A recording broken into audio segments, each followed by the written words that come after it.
जी आया नूं प्यारे विद्यार्थियों। पंजाब स्टेट एजुकेशन बोर्ड की 6वीं जमात की अंग्रेजी की किताब माई इंग्लिश कंपेनियन उसका लैसन नंबर 10 दी क्रैक्ड पॉट अर्थात तिड़किया होया भांडा। इस लैसन की जो एक्टिविटी नंबर 2 है वोकैबुलरी एक्सपेंशन। एक्सपेंशन मैंने होंदा है वाधा, वोकैबुलरी मैंने शब्द, शब्दों का भंडार, शब्दों के भंडार विच वाधा। यह एक्टिविटी करनों रह गई सीगी ते फिर मैनू एक विद्यार्थी का स्टूडेंट का कमेंट आया कि सर ਇਹ वाली एक्टिविटी 2 नंबर भी पा दो। सो मैं उस बच्ची के कहे ते मैं एक्टिविटी तैयार कर रहा। तो आओ तुसी सारे नोटबुक ਅਤੇ ਪੈਨ ਲੈ ਲਓ ਤੇ ਜਿਹੜੇ ਸ਼ਬਦ ਜੋੜੇ ਹੋਣਗੇ ਸਾਰੇ ਉਹਨਾਂ ਨੂੰ ਤੁਸੀਂ ਆਪਣੀ ਕਾਪੀ ਵਿੱਚ ਉਤਾਰ ਲੈਣਾ ਤੇ ਬਾਅਦ ਵਿੱਚੋਂ ਉਹਨਾਂ ਨੂੰ ਰਿਵਾਈਜ਼ ਕਰਕੇ ਤੇ ਤੁਸੀਂ ਆਪ ਲਿਖਣ ਦਾ ਅਭਿਆਸ ਵੀ ਕਰਨਾ ਹੈ। ਇਸੇ ਚੈਨਲ ਦੇ ਉੱਤੇ ਤੁਹਾਡੀ 6ਵੀਂ ਜਮਾਤ ਦੀ ਜੋ ਮੈਥ ਦੀ ਕਿਤਾਬ ਹੈ ਉਹਦੀ ਐਕਸਰਸਾਈਜ਼ਾਂ ਵੀ ਕਰਕੇ ਪਾਈਆਂ ਜਾ ਰਹੀਆਂ ਹਨ ਤੇ ਤੁਸੀਂ ਉਹਦਾ ਲਾਹਾ ਵੀ ਲੈ ਸਕਦੇ ਹੋ। ਬਾਕੀ 5ਵੀਂ ਦੀ ਇੰਗਲਿਸ਼, 7ਵੀਂ ਦੀ ਇੰਗਲਿਸ਼, 8ਵੀਂ ਦੀ ਇੰਗਲਿਸ਼ ਇਹ ਹੋ ਚੁੱਕੀਆਂ ਨੇ। ਜੇ ਤੁਹਾਡੀ ਜਾਣਕਾਰੀ 'ਚ ਕੋਈ ਬੱਚੇ ਹੋਣ ਤੇ ਉਹਨਾਂ ਨੂੰ ਵੀ ਇਸ ਚੈਨਲ ਬਾਰੇ ਦੱਸੋ ਤੇ ਜੇ ਚੈਨਲ ਸਬਸਕ੍ਰਾਈਬ ਨਹੀਂ ਕੀਤਾ ਤੇ ਸਬਸਕ੍ਰਾਈਬ ਜ਼ਰੂਰ ਕਰ ਲਵੋ ਤਾਂ ਕਿ ਅਗਲੇ ਸਾਰੇ ਵੀਡੀਓਜ਼ ਦੇ ਬਾਰੇ ਤੁਹਾਨੂੰ ਪਤਾ ਲੱਗਦਾ ਰਹੇਗਾ ਤੇ ਵੀਡੀਓਜ਼ ਨੂੰ ਆਪਣੇ ਮਿੱਤਰਾਂ ਦੇ ਨਾਲ, ਆਪਣੇ ਕਲਾਸ ਫੈਲੋਜ਼ ਦੇ ਨਾਲ, ਹਮ ਜਮਾਤੀਆਂ ਦੇ ਨਾਲ ਸ਼ੇਅਰ ਵੀ ਕਰ ਦਿਆ ਕਰੋ। ਸੋ ਆਓ ਸ਼ੁਰੂ ਕਰੀਏ। ਸੋ ਐਕਟੀਵਿਟੀ 2 ਨੰਬਰ ਕੀ ਹੈਗੀ ਹੈ? ਕਹਿੰਦੇ look at the words given below. ਕਹਿੰਦੇ ਹੇਠ ਦਿੱਤੇ ਹੋਏ ਸ਼ਬਦਾਂ ਤੇ ਨਿਗਾਹ ਮਾਰੋ। ਫਿਰ ਕਹਿੰਦੇ ਰਾਈਟ ਐਜ਼ ਮੈਨੀ words as you can think of. Think of ਮੈਨੇ ਸੋਚ ਸਕਦੇ ਹੋ। ਰਾਈਟ ਐਜ਼ ਮੈਨੀ ਵਰਡਸ ਐਜ਼ ਯੂ ਕੈਨ, ਉਨੇ ਲਿਖੋ ਜਿੰਨਿਆਂ ਬਾਰੇ ਤੁਹਾਡੇ ਦਿਮਾਗ 'ਚ ਵਿਚਾਰ ਆਉਂਦੀ ਹੈ, ਜਿੰਨਿਆਂ ਬਾਰੇ ਸੋਚ ਸਕਦੇ ਹੋ। That may be related, related ਮੈਨੇ ਸੰਬੰਧਿਤ ਹੋਣ ਟੂ ਦੀ ਗਿਵਨ ਵਰਡਸ, ਹੇਠ ਲਿਖੇ ਸ਼ਬਦਾਂ ਦੇ ਨਾਲ ਜੁੜੇ ਹੋਏ ਹੋਣ। ਤੇ ਉਹ ਸ਼ਬਦ ਅਗਲੀ ਸਲਾਈਡ ਵਿੱਚ ਆਉਣਗੇ। ਉਹਨਾਂ ਨੇ ਇੱਕ ਉਦਾਹਰਨ ਦਿੱਤਾ ਹੈ। ਕਹਿੰਦੇ ਇੱਕ ਉਦਾਹਰਨ ਹੈਗਾ ਫਲਾਵਰਸ ਤੇ ਫਲਾਵਰਸ ਨਾਲ ਜੋੜ ਕੇ ਉਹਨਾਂ ਨੇ ਬੜੇ ਸਾਰੇ ਸ਼ਬਦ ਤੁਹਾਨੂੰ ਦਿੱਤੇ ਨੇ। ਜਿਵੇਂ ਕਹਿੰਦੇ ਯੈਲੋ ਫਲਾਵਰਸ, ਪੀਲੇ ਫਲਾਵਰਸ। ਹੁਣ ਇਹਨਾਂ ਤੇ ਇਕੱਲਾ ਯੈਲੋ ਲਿਖਿਆ, ਤੁਸੀਂ ਇਹ ਹੋਰ ਲਿਖ ਸਕਦੇ ਹੋ ਮੈਜੈਂਟਾ ਫਲਾਵਰਸ ਬੈਂਗਣੀ ਰੰਗ ਦੇ, ਪਿੰਕ ਫਲਾਵਰਸ ਗੁਲਾਬੀ ਰੰਗ ਦੇ, ਵਾਈਟ ਫਲਾਵਰਸ ਚਿੱਟੇ ਰੰਗ ਦੇ। ਫਿਰ ਆ ਗਿਆ ਉਹਨਾਂ ਨੇ ਲਿਖਿਆ ਬਿਊਟੀਫੁਲ ਫਲਾਵਰਸ, ਬੜੇ ਸੋਹਣੇ ਫੁੱਲ। ਫਲਾਵਰਸ ਸਮੈਲ ਅਰਥਾਤ ਫੁੱਲ ਸੁਗੰਧੀ ਦਿੰਦੇ ਹਨ ਜਾਂ ਫੁੱਲਾਂ ਦੀ ਸੁਗੰਧ। ਫਿਰ ਲਵਲੀ ਫਲਾਵਰਸ ਪਿਆਰੇ ਫੁੱਲ, ਸੌਫਟ ਫਲਾਵਰਸ ਕੋਮਲ ਫੁੱਲ, ਪ੍ਰੈਟੀ ਫਲਾਵਰਸ ਸੋਹਣੇ ਫੁੱਲ, ਬੰਚ ਆਫ ਫਲਾਵਰਸ, ਬੰਚ ਹੁੰਦਾ ਗੁੱਛਾ, ਬੰਚ ਆਫ ਫਲਾਵਰਸ ਦਾ ਮਤਲਬ ਹੋ ਗਿਆ ਫੁੱਲਾਂ ਦਾ ਗੁੱਛਾ। ਤੇ ਬੂਕੇ ਆਫ ਫਲਾਵਰਸ ਹੁੰਦਾ ਫੁੱਲਾਂ ਦਾ ਗੁਲਦਸਤਾ। ਬੂਕੇ ਮੈਨੇ ਇਹਨੂੰ ਬੂਕੈਟ ਨਹੀਂ ਬੋਲਣਾ, ਬੂਕੇ ਬੋਲਣਾ ਹੈ। ਇਹ ਟੀ ਜਿਹੜਾ ਹੈ ਸਾਇਲੈਂਟ ਹੈਗਾ। ਬੂਕੇ ਆਫ ਫਲਾਵਰਸ ਮੈਨੇ ਗੁਲਦਸਤਾ, ਜੇ ਇਹਦੇ ਵਿੱਚ ਭਾਂਤ ਭਾਂਤ ਦੇ ਅਲੱਗ-ਅਲੱਗ ਰੰਗਾਂ ਦੇ ਅਲੱਗ-ਅਲੱਗ ਕਿਸਮਾਂ ਦੇ ਫੁੱਲ ਹੁਣ ਗੁਲਦਸਤਾ ਬਣਾਇਆ ਜਾਏ ਉਹਨੂੰ ਕਹਿੰਦੇ ਬੂਕੇ ਆਫ ਫਲਾਵਰਸ। ਹੁਣ ਅਗਲੇ ਸ਼ਬਦ ਉਹਨੇ ਦਿੱਤੇ ਨੇ ਤੇ ਕਹਿੰਦੇ ਜਿੱਦਾਂ ਤੁਹਾਨੂੰ ਅਸੀਂ ਫਲਾਵਰਸ ਤੋਂ ਯੈਲੋ ਫਲਾਵਰ, ਬਿਊਟੀਫੁਲ ਫਲਾਵਰ ਬਣਾ ਕੇ ਦੱਸੇ ਨੇ, ਇੱਦਾਂ ਜਿਹੜੇ ਅਗਲੇ ਸ਼ਬਦ ਆਣਗੇ ਤੁਸੀਂ ਉਹਨਾਂ ਨਾਲ ਜੋੜ ਕੇ ਹੋਰ ਸ਼ਬਦ ਬਣਾਓ। ਸੋ ਬੱਚਿਓ ਇਹ ਬੜੀ ਹੀ ਵਧੀਆ ਤੇ ਬੜੀ ਹੀ ਰੋਚਕ ਹੈ ਐਕਸਰਸਾਈਜ਼ ਹੈ ਤੇ ਤੁਸੀਂ ਇਹਨੂੰ ਬੜੇ ਧਿਆਨ ਨਾਲ ਸੁਣੋ ਤੇ ਸਾਰੀ ਗੱਲਾਂ ਨੂੰ ਨੋਟ ਕਰ ਲੈਣਾ। ਹੁਣ ਅਗਲਾ ਸ਼ਬਦ ਕਹਿੰਦੇ ਕ੍ਰੈਕ। ਕ੍ਰੈਕ ਦਾ ਤੁਸੀਂ ਬਣਾਉਣਾ ਹੈ। ਕ੍ਰੈਕ ਮੈਨੇ ਹੁੰਦਾ ਬੱਚਿਓ ਤਿੜਕ, ਝਰੀ, ਹਨਾ। ਹੁਣ ਲਾਰਜ ਕ੍ਰੈਕ ਵੱਡੀ ਤਰੇੜ, ਫਾਈਨ ਕ੍ਰੈਕ ਬਰੀਕ ਤਰੇੜ, ਸਮਾਲ ਕ੍ਰੈਕ ਛੋਟੀ ਤਰੇੜ, ਕਰੈਕਡ ਪੌਟ ਇਹ ਤੇ ਤੁਹਾਡੀ ਜੋ ਲੈਸਨ ਹੈ ਉਹਦਾ ਸਿਰਲੇਖ ਹੀ ਹੈਗਾ। ਇਹਦਾ ਮਤਲਬ ਕਿ ਤਿੜਕਿਆ ਭਾਂਡਾ। ਕਹਿੰਦੇ ਕਰੈਕ ਆ ਜੋਕ। ਹੁਣ ਕਰੈਕ ਆ ਜੋਕ ਬੱਚਿਓ ਇੱਕ ਮੁਹਾਵਰਾ ਹੈ। ਕਰੈਕ ਆ ਜੋਕ ਹੁੰਦਾ ਬੱਚਿਓ ਕਿ ਲਤੀਫਾ ਸੁਣਾਉਣਾ, ਚੁਟਕਲਾ ਕਰਨਾ, ਚੁਟਕਲਾ ਸੁਣਾਉਣਾ ਜਾਂ ਹਾਸਾ ਠੱਠਾ ਕਰਨਾ, ਉਹਨੂੰ ਕਹਿੰਦੇ ਕਰੈਕ ਆ ਜੋਕ, ਕਰੈਕ ਆ ਜੋਕ, ਠੀਕ ਹੈ। ਫਿਰ ਕਰੈਕ ਡਾਊਨ। ਕਰੈਕ ਡਾਊਨ ਹੁੰਦਾ ਬੱਚਿਓ ਜ਼ਿਆਦਾਤਰ ਜਿੱਦਾਂ ਖਾਸ ਤੌਰ ਤੇ ਪੁਲਿਸ ਨੇ ਕਿਤੇ ਕੋਈ ਛਾਪਾ ਮਾਰਿਆ ਤੇ ਕਹਿੰਦੇ ਉਹਨੇ ਕਰੈਕ ਡਾਊਨ ਕੀਤਾ ਕਿ ਉੱਥੇ ਗੈਰ ਕਾਨੂੰਨੀ ਸ਼ਰਾਬ ਬਣਦੀ ਸੀ। ਕਰੈਕ ਡਾਊਨ ਦਾ ਮਤਲਬ ਹੁੰਦਾ ਹੈ ਛਾਪਾ ਮਾਰ ਕੇ ਜਾਂ ਤਾਕਤ ਵਰਤ ਕੇ ਕਿਸੇ ਜਿਹੜੀ ਗਲਤ ਕੰਮ ਹੋ ਰਿਹਾ ਹੈ ਉਹਨੂੰ ਰੋਕਣਾ, ਉਹਨੂੰ ਬੰਦ ਕਰ ਦੇਣਾ, ਉਹਨੂੰ ਕਹਿੰਦੇ ਕਰੈਕ ਡਾਊਨ, ਠੀਕ ਹੈ। ਫਿਰ ਕਰੈਕ ਦਾ ਪਾਸਵਰਡ। ਹੁਣ ਅਸੀਂ ਬੱਚਿਓ ਕੰਪਿਊਟਰ ਦਾ ਜ਼ਮਾਨਾ, ਸਾਰੇ ਪਾਸਵਰਡ ਹੁੰਦਾ। ਸੋ ਪਾਸਵਰਡ ਜਿਹੜਾ ਬੰਦਾ ਚੋਰੀ ਦੇ ਨਾਲ ਤੁਹਾਡਾ ਪਾਸਵਰਡ ਲੱਭ ਲਵੇ ਤੇ ਉਸ ਕਿਰਿਆ ਨੂੰ ਕਿਹਾ ਜਾਂਦਾ ਕਰੈਕ ਦੀ ਪਾਸਵਰਡ। ਜਿੱਦਾਂ I can not crack the password, ਮੈਨੂੰ ਪਾਸਵਰਡ ਨਹੀਂ ਲੱਭ ਰਿਹਾ। ਜਾਂ ਦੀ thief managed to crack the password, ਚੋਰ ਜਿਹੜਾ ਸੀਗਾ ਉਹਨੇ ਪਾਸਵਰਡ ਨੂੰ ਖੋਲ ਲਿਆ, ਪਾਸਵਰਡ ਦਾ ਪਤਾ ਲਗਾ ਲਿਆ, ਕਰੈਕ ਦਾ ਪਾਸਵਰਡ। ਫਿਰ ਹੁੰਦਾ ਕਰੈਕ ਸ਼ਾਟ। ਕਰੈਕ ਸ਼ਾਟ ਉਸ ਬੰਦੇ ਨੂੰ ਕਹਿੰਦੇ ਨੇ ਜਿਹਦਾ ਨਿਸ਼ਾਨਾ ਬੜਾ ਪੱਕਾ ਹੋਵੇ। ਜਿੱਦਾਂ ਮੈਂ ਕਹਾਂ he is a crack shot, ਵੀ ਉਹ ਬੜਾ ਵੱਡਾ ਬੜਾ ਪੱਕਾ ਨਿਸ਼ਾਨਚੀ ਹੈ। He is a crack shot. So crack shot ਉਸ ਬੰਦੇ ਨੂੰ ਕਿਹਾ ਜਾਂਦਾ ਹੈ ਜਿਹੜਾ ਕੋਈ ਤੀਰ ਦਾ, ਕੋਈ ਗੋਲੀ ਦਾ ਕੋਈ ਨਿਸ਼ਾਨਾ ਬੜਾ ਪੱਕਾ ਹੋਵੇ, ਤੁਸੀਂ ਕਹਿੰਦੇ ਕ੍ਰੈਕ ਸ਼ਾਟ। ਠੀਕ ਹੈ। ਫਿਰ ਆ ਗਿਆ ਬੱਚੋ ਪਲਾਂਟਡ। ਪਲਾਂਟ ਹੁੰਦਾ ਬੱਚੋ ਬੂਟਾ ਵੀ ਹੁੰਦਾ, ਤੇ ਜੇ ਪਲਾਂਟ ਕਰਿਆ ਹੋਵੇ ਤੇ ਕਹਿੰਦੇ ਬੂਟਾ ਲਾਉਣਾ, ਬੀਜਣਾ ਜਾਂ ਟਿਕਾਣਾ, ਜਾਂ ਕਿਸੇ ਚੀਜ਼ ਦੀ ਉਹਦੀ ਜਿਹੜੀ ਸ਼ੁਰੂਆਤ ਹੈ ਉਹਨੂੰ ਸ਼ੁਰੂ ਕਰਨਾ। ਠੀਕ ਹੈ, ਉਹਨੂੰ ਕਹਿੰਦੇ ਪਲਾਂਟਡ। ਪਲਾਂਟਡ ਬਣੇ ਇਹ ਸੈਕਿੰਡ ਫਾਰਮ ਆ ਗਈ, ਮਤਲਬ ਪਲਾਂਟ ਦੀ ਸੈਕਿੰਡ ਫਾਰਮ। ਪਲਾਂਟ ਇੱਥੇ ਵਰਬ ਹੈਗੀ ਹੈ। ਸੋ ਦੇਖੋ ਪਲਾਂਟਡ ਆ ਸੈਪਲਿੰਗ। ਸੈਪਲਿੰਗ ਹੁੰਦਾ ਬੱਚੋ ਪਨੀਰੀ, ਵੀ ਬੂਟਾ ਹਾਲੇ ਛੋਟਾ ਜਿਹਾ, ਬਹੁਤ ਛੋਟਾ ਬੂਟਾ, ਉਹਨੂੰ ਕਹਿੰਦੇ ਆ ਸੈਪਲਿੰਗ। ਪਲਾਂਟਡ ਆ ਸੈਪਲਿੰਗ, ਵੀ ਬੂਟਾ ਲਾਇਆ। ਪਲਾਂਟਡ ਫਲਾਵਰ ਸੀਡਸ, ਫੁੱਲਾਂ ਦੇ ਬੀਜ ਲਾਏ, ਬੀਜੇ। ਫਿਰ ਪਲਾਂਟਡ ਦੀ ਐਵੀਡੈਂਸ। ਐਵੀਡੈਂਸ ਹੁੰਦਾ ਬੱਚੋ ਸਬੂਤ। ਕਈ ਵਾਰ ਕੀ ਕਰਦੀ ਪੁਲਿਸ ਮਤਲਬ ਕਿ ਕਿਸੇ ਆਪਣੀ ਵੱਢੀ ਲੈ ਕੇ, ਰਿਸ਼ਵਤ ਲੈ ਕੇ, ਜਾਂ ਕਿਸੇ ਬੇਕਸੂਰ ਬੰਦੇ ਨੂੰ ਫਸਾਉਣ ਲਈ ਉਹ ਕੀ ਕਰਦੀ ਹੈ, ਐਵੀਡੈਂਸ ਜਿਹੜਾ ਸਬੂਤ ਹੈ ਟਿਕਾ ਦਿੰਦੀ ਹੈ, ਆਪਣੇ ਆਪ ਸਬੂਤ ਪੈਦਾ ਕਰ ਦਿੰਦੀ ਹੈ। ਸਬੂਤ ਹੁੰਦਾ ਨਹੀਂ, ਉਸ ਬੰਦੇ ਨੇ ਗੁਨਾਹ ਨਹੀਂ ਕੀਤਾ ਹੁੰਦਾ, ਪਰ ਅਦਾਲਤ ਦੇ ਵਿੱਚ ਉਸ ਬੰਦੇ ਨੂੰ ਫਸਾਉਣ ਲਈ ਕਈ ਵਾਰ ਪੁਲਿਸ ਵਾਲੇ ਖੁਦ ਸਬੂਤ ਪੈਦਾ ਕਰ ਦਿੰਦੇ ਨੇ, ਤੇ ਉਹਨੂੰ ਕਹਿੰਦੇ ਨੇ ਟੂ ਪਲਾਂਟ ਦੀ ਐਵੀਡੈਂਸ, ਅਰਥਾਤ ਸਬੂਤ ਨੂੰ ਉੱਥੇ ਟਿਕਾਣਾ। ਵੀ ਸਬੂਤ ਉਹਨੇ ਬੰਦੇ ਨੇ ਕੋਈ ਗਲਤ ਕੰਮ ਕੀਤਾ ਨਹੀਂ, ਪਰ ਇਸ ਢੰਗ ਦੇ ਨਾਲ ਮਾਹੌਲ ਬਣਾ ਦੇਣਾ ਕਿ ਪਤਾ ਜਿੰਨਾ ਇਸ ਸਿੱਧ ਕੀਤਾ ਜਾ ਸਕੇ ਕਿ ਇਹ ਕਸੂਰ ਇਸ ਬੰਦੇ ਦਾ ਸੀਗਾ। ਸੋ ਕਹਿੰਦੇ ਪਲਾਂਟਡ ਦੀ ਐਵੀਡੈਂਸ, ਅਰਥਾਤ ਉਹਨੇ ਸਬੂਤ ਉੱਥੇ ਟਿਕਾਏ।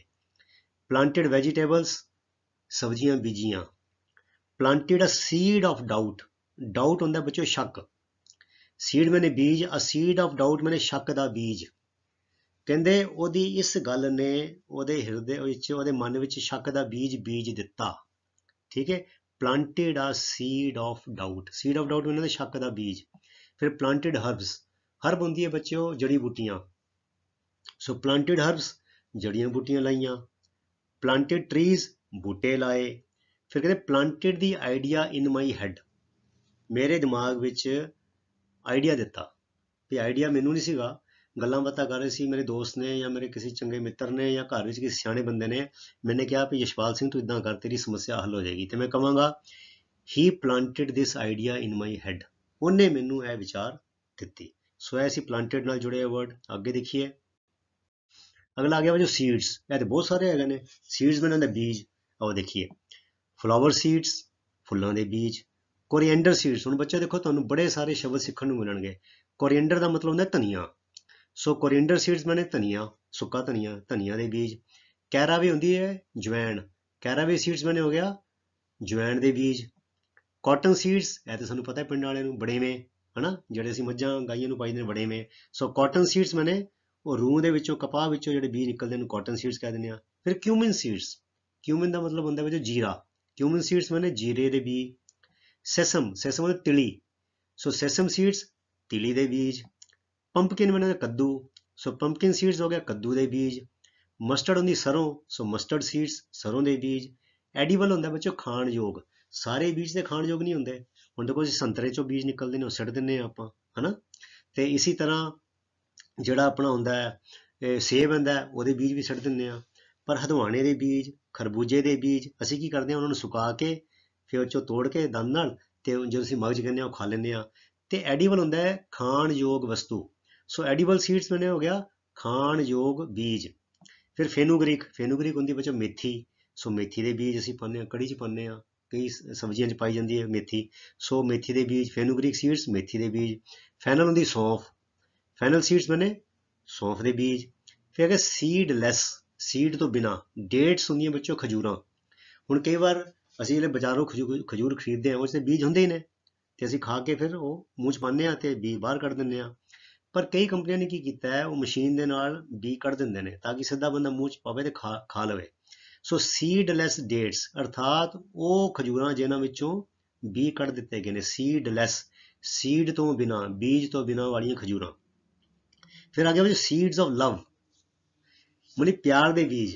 ਹੁਣ ਅਸੀਂ ਕਹੀਏ ਵੀ ਰਿਸ਼ਤਿਆਂ ਵਿੱਚ ਪਿਆਰ ਦਾ ਬੀਜ ਕਿੱਦਾਂ ਬੀਜਿਆ ਜਾਂਦਾ ਹੈ, ਵਿਸ਼ਵਾਸ ਦੇ ਨਾਲ।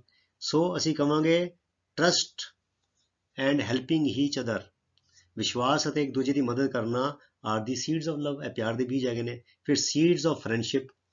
ਸੀਡਸ ਆਫ ਫਰੈਂਡਸ਼ਿਪ ਕੀ ਹੁੰਦੀ ਬੱਚਿਓ, ਦੋਸਤੀ ਦੇ ਬੀਜ। Seeds of revolution. ਰੈਵੋਲੂਸ਼ਨ ਹੁੰਦਾ ਬੱਚਿਓ ਇਨਕਲਾਬ, ਸੰਘਰਸ਼। ਅੱਜ ਜਿੱਦਾਂ ਕਿਸਾਨ ਜਿਹੜੇ ਨੇ ਕੇਂਦਰ ਸਰਕਾਰ ਦੇ ਖਿਲਾਫ ਸਾਰੇ ਹਿੰਦੁਸਤਾਨ ਵਿੱਚ ਸੰਘਰਸ਼ ਕਰਦੇ ਪਏ ਨੇ। ਸੋ ਸੀਡਸ ਆਫ ਲਵ, ਸੰਘਰਸ਼ ਦੇ ਬੀਜ ਆ। ਕਿੱਦਾਂ ਬੀਜੇ ਗਏ?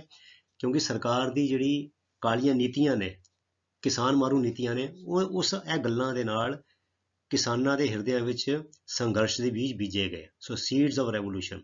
ਫਿਰ ਸੀਡਸ ਆਫ ਸਕਸੈਸ, ਕਾਮਯਾਬੀ ਦੇ ਬੀਜ।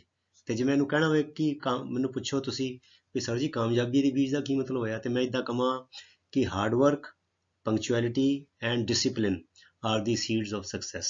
ਇੱਕ ਮੈਂ ਉਦਾਹਰਨ ਦਿੱਤੀ ਹੈ, ਹਾਰਡ ਵਰਕ ਮੈंने ਮਿਹਨਤ, ਪੰਕਚੁਅਲਿਟੀ ਮੈंने ਸਮੇਂ ਦੀ ਪਾਬੰਦੀ, ਤੇ ਡਿਸਿਪਲਿਨ ਅਨੁਸ਼ਾਸਨ, ਇਹ ਕਾਮਯਾਬੀ ਦੇ ਬੀਜ ਹਨ, ਹਨਾ।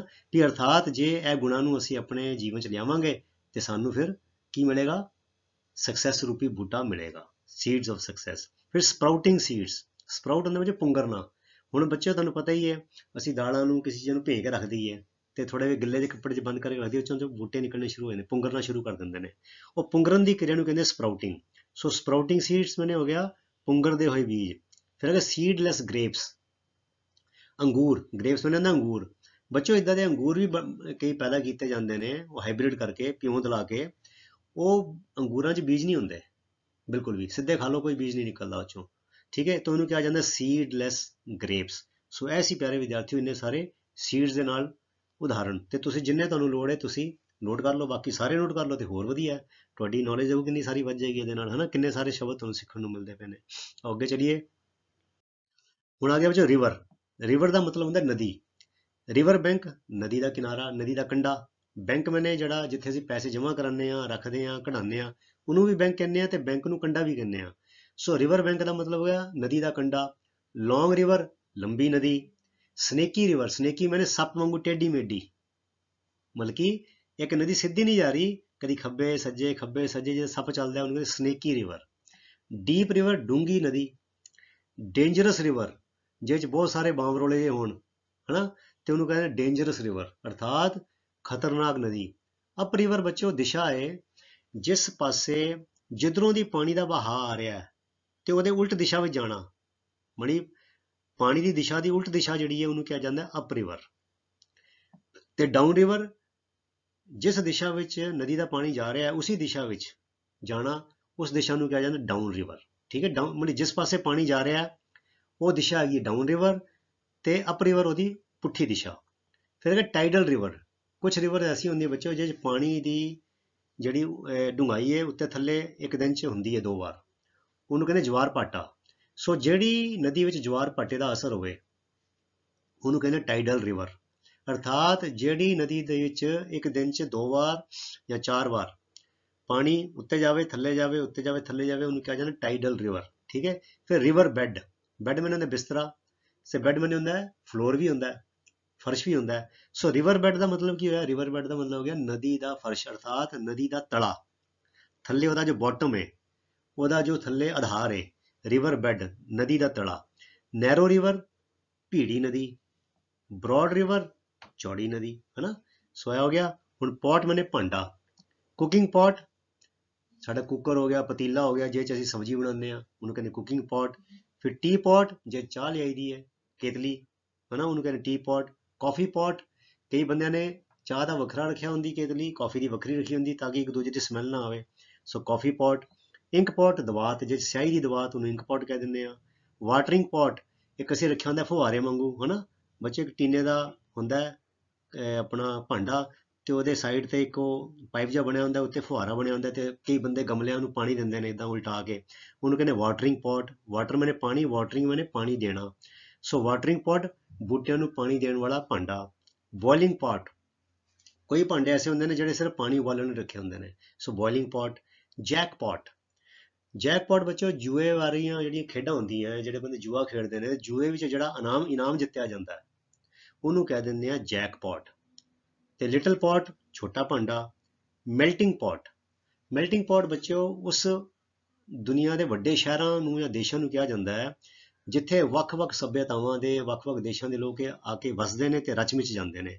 ਜਿਵੇਂ ਅਸੀਂ ਨਿਊਯਾਰਕ ਜਿਹੜਾ ਹੈਗਾ, ਨਿਊਯਾਰਕ ਅਮਰੀਕਾ ਦਾ ਸ਼ਹਿਰ, ਉਹਨੂੰ ਮੈਲਟਿੰਗ ਪੋਟ ਕਿਹਾ ਜਾਂਦਾ ਹੈ। ਅਮਰੀਕਾ ਨੂੰ ਵੀ ਮੈਲਟਿੰਗ ਪੋਟ ਕਿਹਾ ਜਾਂਦਾ ਹੈ ਕਿਉਂਕਿ ਅਮਰੀਕਾ ਵਿੱਚ ਦੁਨੀਆ ਦੇ ਹਰ ਕਿਸੇ ਦੇਸ਼ ਤੋਂ ਆ ਕੇ ਉੱਥੇ ਲੋਕ ਵਸਦੇ ਨੇ ਤੇ ਉਹ ਉਹਨਾਂ ਵਿੱਚ ਰਚ ਮਿਚ ਗਏ ਨੇ, ਤੇ ਉਹਨੂੰ ਕਿਹਾ ਜਾਂਦਾ ਮੈਲਟਿੰਗ ਪੋਟ। ਮੈਲਟਿੰਗ ਦਾ ਮਤਲਬ ਕਿ ਜਿਹਦੇ 'ਚ ਪੱਗਰ ਕੇ ਇੱਕੋ ਚੀਜ਼ ਬਣ ਜਾਏ। ਮੰਨ ਲਓ ਮੈਂ ਇੱਕ ਚੀਜ਼ ਲਈ, ਮਤਲਬ ਕੁਠਾਲੀ ਲਈ, ਕੁਠਾਲੀ 'ਚ ਮੈਂ ਥੋੜਾ ਸੋਨਾ ਪਾਤਾ, ਥੋੜੀ ਚਾਂਦੀ ਪਾਤੀ, ਲੋਹਾ ਪਾਤਾ, ਜਿਸਤ ਪਾਤਾ, ਉਹ ਸਾਰਿਆਂ ਨੂੰ ਪਿਘਲਾ ਦਿੱਤਾ ਤੇ ਪਿਘਲਾ ਕੇ ਇੱਕ ਅਲੱਗ ਚੀਜ਼ ਬਣ ਜਾਏਗੀ। ਉਹ ਹੋ ਗਿਆ ਮੈਲਟਿੰਗ ਪॉट। ਅਰਥਾਤ ਚਾਹੇ ਉੱਥੇ ਗੋਰੇ ਗਏ, ਕਾਲੇ ਗਏ, ਹਿੰਦੁਸਤਾਨੀ ਗਏ, ਪਾਕਿਸਤਾਨੀ ਗਏ, ਚੀਨੀ ਗਏ, ਜਿੰਨੇ ਬੰਦੇ ਅਮਰੀਕਾ ਗਏ ਉਹ ਸਾਰੇ ਕਹਿੰਦੇ ਹੁਣ ਅਸੀਂ ਅਮਰੀਕਨ ਬਣ ਗਏ। ਠੀਕ ਹੈ, ਉਹਨੂੰ ਕਹਿੰਦੇ ਮੈਲਟਿੰਗ ਪॉट। ਹੁਣ ਆ ਗਿਆ ਬੱਚੋ ਆਖਰੀ ਸ਼ਬਦ ਹਾਊਸ। ਹਾਊਸ ਦਾ ਮਤਲਬ ਹੁੰਦਾ ਘਰ। ਬਿਗ ਹਾਊਸ ਵੱਡਾ ਘਰ, ਸਮਾਲ ਹਾਊਸ ਛੋਟਾ ਘਰ, ਓਲਡ ਹਾਊਸ ਪੁਰਾਣਾ ਘਰ, ਨਿਊ ਹਾਊਸ ਨਵਾਂ ਘਰ, ਪੈਲੇਸ਼ੀਅਲ ਹਾਊਸ। ਪੈਲੇਸ਼ੀਅਲ ਮਾਨੇ ਮਹਿਲ ਨੁਮਾ ਘਰ। ਪੈਲੇਸ ਹੁੰਦਾ ਹੈ PALACE, ਪੈਲੇਸ ਮੈਨੂੰ ਹੁੰਦਾ ਮਹਿਲ, ਤੇ ਪੈਲੇਸ਼ੀਅਲ ਮਹਿਲ ਨੁਮਾ, ਮਹਿਲ ਵਰਗਾ ਘਰ। ਸਪੇਸ਼ੀਅਸ ਹਾਊਸ, ਸਪੇਸ਼ੀਅਸ ਮਾਨੇ ਬੜਾ ਖੁੱਲਾ ਡੁੱਲਾ ਘਰ। ਜਿੱਦਾਂ ਪਿੰਡਾਂ 'ਚ ਕਈ ਲੋਕਾਂ ਕੋਲ ਬਹੁਤ ਖੁੱਲੇ ਖੁੱਲੇ ਘਰ ਹੁੰਦੇ ਨੇ, ਜਿਹੜੇ ਲੋਕਾਂ ਨੇ ਖੇਤਾਂ 'ਚ ਬਣਾਏ ਹੁੰਦੇ ਨੇ, ਸਪੇਸ਼ੀਅਸ ਹਾਊਸ। ਮਡ ਹਾਊਸ ਮਿੱਟੀ ਦਾ ਕੱਚਾ ਘਰ, ਕੰਕਰੀਟ ਹਾਊਸ ਸੀਮੈਂਟ ਇੱਟਾਂ ਦਾ ਪੱਕਾ ਘਰ। ਹਾਊਸ ਅਰੈਸਟ, ਹਾਊਸ ਅਰੈਸਟ ਹੁੰਦੀ ਬੱਚੋ, ਅਰੈਸਟ ਹੁੰਦੀ ਗ੍ਰਿਫਤਾਰੀ ਕਰਨੀ। ਤੇ ਹਾਊਸ ਅਰੈਸਟ ਕਈ ਵਾਰ ਕੀ ਹੁੰਦੀਆਂ, ਜਿਹੜੀਆਂ ਸਰਕਾਰਾਂ ਨੇ ਆਪਣੇ ਵਿਰੋਧੀ ਜਿਹੜੀਆਂ ਰਾਜਨੀਤਿਕ ਪਾਰਟੀਆਂ ਨੇ ਉਹਦੇ ਨੇਤਾਵਾਂ ਨੂੰ ਕੀ ਕਰਦੇ ਨੇ, ਜੇਲ੍ਹ 'ਚ ਨਹੀਂ ਬੰਦ ਕਰਦੇ, ਉਹ ਘਰ 'ਚ ਹੀ ਬਾਹਰ ਬੰਦ ਕਰ ਦਿੰਦੇ ਨੇ, ਗੇਟ ਦੇ ਬਾਹਰ ਉਹ ਪੁਲਿਸ ਵਾਲੇ ਰੱਖ ਦੇਣਗੇ ਤੇ ਕਹਿਣਗੇ ਵੀ ਤੂੰ 2 ਦਿਨ ਲਈ, 4 ਦਿਨ ਲਈ ਜਾਂ ਮਹੀਨੇ ਲਈ ਤੂੰ ਘਰ ਤੋਂ ਬਾਹਰ ਨਹੀਂ ਨਿਕਲਣਾ। ਤੇ ਉਹਨੂੰ ਕਹਿ ਦਿੰਦੇ ਆ ਹਾਊਸ ਅਰੈਸਟ, ਵੀ ਉਹਨੂੰ ਘਰ ਦੇ ਵਿੱਚ ਹੀ ਕੈਦ ਕਰਤਾ, ਉਹਦੇ ਘਰ ਵਿੱਚ ਹੀ ਕੈਦ ਕਰਨਾ, ਉਹਨੂੰ ਕਿਹਾ ਜਾਂਦਾ ਹਾਊਸ ਅਰੈਸਟ। ਹਾਊਸ ਵਾਈਫ, ਉਹ ਔਰਤ ਜਿਹੜੀ ਘਰ ਦਾ ਕੰਮ ਕਰਦੀ ਹੈ, ਸਿਰਫ ਬਾਹਰ ਕੋਈ ਨੌਕਰੀ ਨਹੀਂ ਕਰਦੀ, ਜੌਬ ਨਹੀਂ ਕਰਦੀ, ਉਹਨੂੰ ਕਹਿੰਦੇ ਹਾਊਸ ਵਾਈਫ, ਸੁਆਣੀ। ਹਾਊਸ ਵਰਕ ਘਰ ਦਾ ਕੰਮ ਕਾਰ, ਘਰ ਦੇ ਕੰਮ ਕਾਰ 'ਚ ਕੀ ਆ ਜਾਂਦਾ ਬੱਚਿਓ, ਝਾੜੂ ਪੋਚਾ ਆ ਗਿਆ, ਚੀਜ਼ਾਂ ਦੀ ਸਾਂਭ ਸੰਭਾਲ ਆ ਗਈ, ਰੋਟੀ ਪਾਣੀ ਪਕਾਉਣਾ ਆ ਗਿਆ, ਕੱਪੜੇ ਧੋਣੇ ਸੁਕਾਉਣੇ ਆ ਗਏ, ਹੋਰ ਸਾਰੇ ਨਿਆਣੇ ਤਿਆਰ ਕਰਨੇ, ਹਾਊਸ ਵਰਕ ਕਿਹਾ ਜਾਂਦਾ ਹੈ। ਹਾਊਸ ਮੇਡ, ਇਹ ਜ਼ਿਆਦਾਤਰ ਜਿਹੜੇ ਘਰ 'ਚ ਬਹੁਤ ਅਮੀਰ ਬੰਦੇ ਨੇ ਤੇ ਜਿਹੜੀਆਂ ਜਨਾਨੀਆਂ ਹੱਥੀਂ ਕੰਮ ਕਰਨਾ ਪਸੰਦ ਨਹੀਂ ਕਰਦੀਆਂ, ਜਾਂ ਉਹਨਾਂ ਨੂੰ ਲੱਗਦਾ ਵੀ ਇਹ ਕੰਮ ਛੋਟੇ ਹੈਗੇ ਨੇ, ਉਹ ਫਿਰ ਪੈਸਾ ਹੈਗਾ, ਸ਼ਹਿਰਾਂ ਵਿੱਚ ਇਹ ਰਿਵਾਜ ਜ਼ਿਆਦਾ ਹੈਗਾ, ਉਹ ਫਿਰ ਇੱਕ ਅੱਧੀ ਕੋਈ ਮਤਲਬ ਫੀਮੇਲ ਕੁੜੀ ਜਾਂ ਔਰਤ ਰੱਖਦੇ ਨੇ, ਜੋ ਕਹਿੰਦੀ ਤੂੰ ਸਾਡੇ ਘਰ ਦਾ ਝਾੜੂ ਪੋਚਾ ਲਾ ਜਾਇਆ ਕਰ, ਸਾਡੇ ਘਰ ਦਾ ਭਾਂਡੇ ਮਾਂਜ ਦਿਆ ਕਰ, ਸਾਡੇ ਘਰ ਦੇ ਤੂੰ ਕੱਪੜੇ ਧੋ ਦਿਆ ਕਰ, ਤੇ ਉਹਨੂੰ ਕਹਿੰਦੇ ਆ ਹਾਊਸ ਮੇਡ। ਠੀਕ ਹੈ, ਜਿਹੜੀ ਘਰ ਦੇ ਕੰਮ ਕਰਦੀ, ਕਿਸੇ ਹੋਰ ਦੇ ਘਰ ਦੇ ਕੰਮ ਕਰਦੀ, ਆਪਣੇ ਘਰ ਦੇ ਕੰਮ ਨਹੀਂ, ਉਹਨੂੰ ਉਹਦੇ ਪੈਸੇ ਮਿਲਦੇ ਨੇ, ਉਹਨੂੰ ਕਹਿੰਦੇ ਹਾਊਸ ਮੇਡ। ਇਸੇ ਤਰ੍ਹਾਂ ਹਾਊਸ ਕੀਪਰ, ਕਈ ਲੋਕਾਂ ਨੇ ਹਾਊਸ ਮੇਡ ਦੀ ਥਾਂ ਇੱਕ ਹਾਊਸ ਕੀਪਰ ਬੰਦਾ ਜਾਂ ਮੈਨੇਜਰ ਟਾਈਪ ਰੱਖਿਆ ਹੁੰਦਾ ਹੈ, ਕਿਉਂਕਿ ਉਹਨਾਂ ਨੂੰ ਚੰਗਾ ਚੋਖਾ ਪੈਸਾ ਹੈ, ਉਹਨੂੰ 5-6 ਹਜ਼ਾਰ 10 ਹਜ਼ਾਰ ਦੇ ਦਿੰਦੇ ਨੇ, ਤੇ ਉਹ ਕਹਿੰਦੇ ਵੀ ਅੱਛਾ ਬਾਜ਼ਾਰ ਤੋਂ ਬ੍ਰੈਡ ਲੈ ਕੇ ਆ, ਉਹਨੂੰ ਥੋੜ੍ਹੇ ਪੈਸੇ ਦੇ ਦਿੰਦੇ ਨੇ, ਕਹਿੰਦੇ ਤੂੰ ਸਬਜ਼ੀਆਂ ਲੈਣੀਆਂ, ਤੂੰ ਇਹ ਕਰਨਾ, ਉਹ ਘਰ ਦਾ ਸਾਰਾ ਕੰਮ ਦੀ ਦੇਖ ਰੇਖ, ਘਰ ਦਾ ਜਿਹੜਾ ਸਾਰੇ ਮਸਲੇ ਨੇ ਮੋਟੇ ਤੌਰ ਤੇ ਜਿਹੜੇ ਉਹਨੂੰ ਜ਼ਿੰਮੇਵਾਰੀ ਦਿੱਤੀ ਹੁੰਦੀ ਹੈ ਉਹ ਕਰਦਾ ਹੈ, ਉਹਨੂੰ ਕਿਹਾ ਜਾਂਦਾ ਹੈ ਹਾਊਸ ਕੀਪਰ। ਜੋ ਘਰ ਦੀ ਜਿਹੜੇ ਮਾਮਲੇ ਨੇ, ਇਹ ਜਿਹੜੇ ਅਮੀਰ ਬੰਦੇ ਨੇ ਉਹਨਾਂ ਦੇ ਚੋਚਲੇ ਹੁੰਦੇ ਨੇ ਸਾਰੇ। ਹਾਊਸ ਹੋਲਡ, ਹਾਊਸ ਹੋਲਡ ਹੁੰਦਾ ਬੱਚਿਓ, ਅਸੀਂ ਕਹਿੰਦੇ ਗ੍ਰਸਥ ਜੀਵਨ, ਉਹਨੂੰ ਕਹਿੰਦੇ ਗ੍ਰਸਥੀ, ਜਿਹਦੇ 'ਚ ਬੱਚੇ ਬੜਾ ਬੰਦਾ ਹੈਗਾ, ਉਹਦੇ ਪਰਿਵਾਰ ਹੈਗਾ, ਪਤਨੀ ਹੈਗੀ, ਪਤੀ ਹੈਗਾ, ਤੇ ਬੱਚੇ ਹੈਗੇ ਨੇ, ਉਹਦੀ ਜ਼ਿੰਮੇਵਾਰੀਆਂ ਨੇ, ਤੇ ਇਸ ਵਰਤਾਰੇ ਨੂੰ ਅਸੀਂ ਕਹਿੰਦੇ ਹਾਊਸ ਹੋਲਡ। ਠੀਕ ਹੈ, ਤੇ ਇਸੇ ਤਰ੍ਹਾਂ ਹਾਊਸ ਹੋਲਡਰ, ਜਿਹੜਾ ਬੰਦਾ ਉਸ ਵਰਤਾਰੇ ਨੂੰ ਆਪਣੇ ਜ਼ਿੰਦਗੀ 'ਚ ਅਪਣਾਉਂਦਾ, ਉਹਨੂੰ ਕਹਿੰਦੇ ਹਾਊਸ ਹੋਲਡਰ। ਅਸੀਂ ਕਹਿੰਦੇ ਗ੍ਰਸਥੀ, ਅਰਥਾਤ ਉਹ ਬੰਦਾ ਗ੍ਰਸਥੀ ਜਿਹੜਾ ਕਿਰਤ ਕਰਦਾ ਹੈ, ਪਰਿਵਾਰ ਪਾਲਦਾ ਹੈ, ਘਰ ਦੀ ਜ਼ਿੰਮੇਵਾਰੀਆਂ ਸਾਂਭਦਾ ਹੈ, ਕਬੀਲਦਾਰ ਉਹਨੂੰ ਕਹਿ ਦਿੰਦੇ ਆ ਆਮ ਤੌਰ ਤੇ ਪੰਜਾਬੀ 'ਚ, ਕਬੀਲਦਾਰ, householder. House fly, house fly ਬੱਚਿਓ ਜਿਹੜੀ ਘਰਾਂ 'ਚ ਜਿਹੜੇ ਮੱਖੀਆਂ ਘੁੰਮਦੀਆਂ ਫਿਰਦੀਆਂ ਹਨਾ, ਗੰਦਗੀ ਕਰਕੇ, ਉਸ ਮੱਖੀ ਨੂੰ ਕਿਹਾ ਜਾਂਦਾ ਹਾਊਸ ਫਲਾਈ। ਇਸੇ ਤਰ੍ਹਾਂ ਹਾਊਸ ਕਰਾਫਟ, ਕਰਾਫਟ ਹੁੰਦੀ ਵਿੱਚੋਂ ਕਲਾ, ਹਾਊਸ ਕਰਾਫਟ ਮਾਨੇ ਘਰ ਦੇ ਜਿਹੜੇ ਕੰਮ ਨੇ ਉਹਦੇ ਵਿੱਚ ਜਿਹੜਾ ਹੁਨਰ ਹੈ, ਉਹਦੀ ਕਲਾ ਹੈ, ਉਹਦਾ ਸੁਚੱਜਾਪਨ। ਹੁਣ ਦੇਖੋ ਜਿੱਦਾਂ ਬੱਚਿਓ ਕੰਮਕਾਰ 'ਚ ਹਰ ਤਰ੍ਹਾਂ ਦੇ ਬੰਦੇ ਇੱਕੋ ਜਿਹੇ ਕੰਮ ਕਰਨ ਵਾਲੇ ਤਾਂ ਨਹੀਂ ਹੁੰਦੇ, ਇਸੇ ਤਰ੍ਹਾਂ ਸਾਰੀਆਂ ਬੀਬੀਆਂ ਵੀ ਕੰਮ 'ਚ ਇੱਕੋ ਜਿਹੀਆਂ ਹੁਸ਼ਿਆਰ ਨਹੀਂ ਹੁੰਦੀਆਂ। ਕਈ ਬੀਬੀਆਂ ਇੰਨੀ ਹੁਸ਼ਿਆਰ ਹੁੰਦੀਆਂ, ਘਰ 'ਚ ਭਾਵੇਂ ਅਚਨਚੇਤ 10 ਪ੍ਰਾਹੁਣੇ ਆ ਜਾਣ, ਉਹ ਬਿਲਕੁਲ ਵੀ ਘਬਰਾਉਂਦੀਆਂ ਨਹੀਂ ਹੈਗੀਆਂ, ਉਹਨਾਂ ਦਾ ਪ੍ਰਸ਼ਾਦਾ ਪਾਣੀ ਬਿਲਕੁਲ ਤਿਆਰ ਕਰ ਦਿੰਦੀਆਂ। ਉਹਨਾਂ ਦੇ ਘਰ ਜਾਓ, ਘਰ ਬੜਾ ਸਾਫ਼ ਹੁੰਦਾ ਹੈ, ਉਹਨਾਂ ਦਾ ਬਾਥਰੂਮ ਬੜਾ ਸਾਫ਼ ਹੁੰਦਾ ਹੈ, ਰਸੋਈ ਬੜੀ ਸਾਫ਼ ਹੁੰਦੀ ਹੈ, ਤੇ ਅਸੀਂ ਕੀ ਕਵਾਂਗੇ, ਉਸ ਜਨਾਨੀ ਜਿਹੜੀ ਹੈ she is expert in house craft. ਪਰ ਕਈ ਘਰਾਂ ਜਾਓ ਉਹਦੇ ਤਰਾਕੀ ਪਿਆ ਰਹਿੰਦਾ, ਬਾਥਰੂਮ ਵੀ ਗੰਦਾ, ਰਸੋਈ ਵੀ ਗੰਦੀ, ਕੱਪੜਿਆਂ ਦਾ ਦਿਹਾੜ ਲੱਗਾ ਹੈ, ਤੇ ਬੁਰਾ ਹਾਲ ਹੈ, ਤੇ ਬੌਂਕੇ ਦਿਹਾੜੇ ਘਰ 'ਚ ਮੁਸ਼ਕ ਆਉਂਦਾ ਹੈ, ਗੰਦਗੀ ਹੈ, ਝਾੜੂ ਪੋਚਾ ਵੀ ਨਹੀਂ ਲੱਗਿਆ ਹੋਇਆ, ਤੇ ਅਸੀਂ ਕਹਾਂਗੇ she is very poor in house craft. ਠੀਕ ਹੈ, ਇਸ ਤਰ੍ਹਾਂ ਦੇ ਵਿੱਚ ਹਾਊਸ ਬੋਟ, ਬੋਟ ਮੈਨੇ ਬੇੜੀ, ਹਾਊਸ ਬੋਟ ਮੈਨੇ ਉਹ ਬੇੜੀ ਜਿਹਦੇ ਉੱਤੇ ਘਰ ਬਣਿਆ ਹੋਇਆ ਹੈ। ਖਾਸ ਤੌਰ ਤੇ ਬੱਚਿਓ ਕਸ਼ਮੀਰ ਵਿੱਚ ਇਹ ਤੁਹਾਨੂੰ ਮਿਲਦੀ ਹੈ, ਕਸ਼ਮੀਰ ਦੀ ਡਲ ਲੇਕ ਹੈ, ਉੱਥੇ ਲੋਕੀ ਜਿਹੜੇ ਸੈਲਾਨੀ ਜਾਂਦੇ ਨੇ ਸੈਰ ਸਪਾਟੇ ਲਈ, ਉਹ ਹਾਊਸ ਬੋਟ ਵਿੱਚ ਇੱਕ ਅੱਧੀ ਰਾਤ ਕੱਟ ਕੇ ਆਉਂਦੇ ਨੇ, ਉਹਦੇ ਵਿੱਚ ਟਾਇਲਟ ਬਣਿਆ ਹੁੰਦਾ ਹੈ। ਹਾਊਸ ਬੋਟ, ਜਿਵੇਂ ਮੈਂ ਸ਼ਿਪ ਤੇ ਕੰਮ ਕੀਤਾ, ਅਸੀਂ ਸ਼ਿਪ ਨੂੰ ਹਾਊਸ ਬੋਟ ਤੇ ਨਹੀਂ ਕਹਿੰਦੇ, ਅਸੀਂ ਤਾਂ ਉੱਥੇ ਕੰਮ ਕਰਨ ਜਾਂਦੇ ਹਾਂ ਹਨਾ, ਤੇ ਸਾਡਾ ਸ਼ਿਪ ਤੇ ਬਹੁਤ ਵੱਡਾ ਹੁੰਦਾ। ਹਾਊਸ ਬੋਟ ਛੋਟੀ ਹੁੰਦੀ ਹੈ, ਉਹ 'ਚ ਸੈਲਾਨੀ 2-3 ਦਿਨ ਲਈ ਪਰਿਵਾਰ, ਜਿੱਦਾਂ ਮੀਆਂ ਬੀਬੀ ਹੋ ਗਈ, 2 ਬੱਚੇ ਹੋ ਗਏ, ਉੱਥੇ ਰਹਿ ਸਕਦੇ ਨੇ। ਉਹਦੇ ਆਫ ਕੋਰਸ ਉਹਨਾਂ ਨੂੰ ਕਿਰਾਇਆ ਦੇਣਾ ਪੈਂਦਾ ਹੈ।